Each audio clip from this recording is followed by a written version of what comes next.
Hello student, welcome back my YouTube channel. आज मैं कक्षा 6 विषय समाज विज्ञान का मॉडल पेपर ले आया हूं, जो वार्षिक परीक्षा 2024-25 की दृष्टि से अति महत्वपूर्ण है। इसमें बहुविकल्पीय प्रश्न में प्रश्न पहला है, स्थल, जल तथा वायु के बीच का एक सीमित भाग जीवमंडल कहलाता है। प्राचीन भारत में सामान्य जन द्वारा कौन सी भाषा सामान्य रूप से बोली जाती थी? इसका आंसर होगा प्राकृत। प्रश्न 3 है, चरक एक प्रसिद्ध खालिस्तान थे, वैद थे। प्रश्न 4 है, सबसे प्राचीन वेद कौन सा है? आंसर होगा ऋग्वेद। प्रश्न 5 है, जिस स्थान या चौक में मजदूर लोग अपनी सेवाएं देने के लिए इकट्ठे होते उसे कहते हैं लेबर चौक। रिक्त स्थान में प्रश्न 6वां है, जैन धर्म के 24वें तीर्थकर रिक्त स्थान थे, महावीर थे।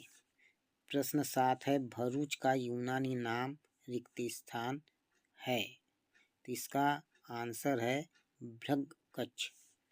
प्रश्न 8वां है, रिक्त स्थान के कार्यालय में जमीन से जुड़े विवाद के मामले सुने जाते हैं, तो इसका आंसर होगा तहसील कार्यालय या सिविल कोर्ट।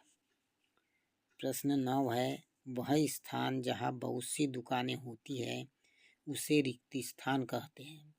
आंसर होगा बाजार।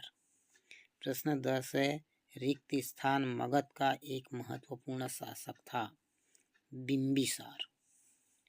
प्रश्न 11वां है, भारत का संपूर्ण भाग कौन से गोलार्ध में स्थित है?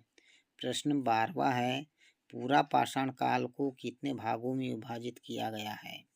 प्रश्न 13वां है, अभिज्ञान शाकुंतलम में किसकी कहानी का वर्णन है? प्रश्न 14 है, पूर्वाग्रह से क्या आशय है? प्रश्न 15 है, सूरत में भयंकर प्लेग कब फैला था? प्रश्न 16 है, ग्रामीण क्षेत्र में आजीविका के साधन क्या है? प्रश्न 17 है, पृथ्वी पर जीवन को प्रभावित करने वाले कौन से कारक हैं? प्रश्न 18 है, लीप वर्ष किसे कहते हैं? लीप वर्ष में कितने दिन होते हैं?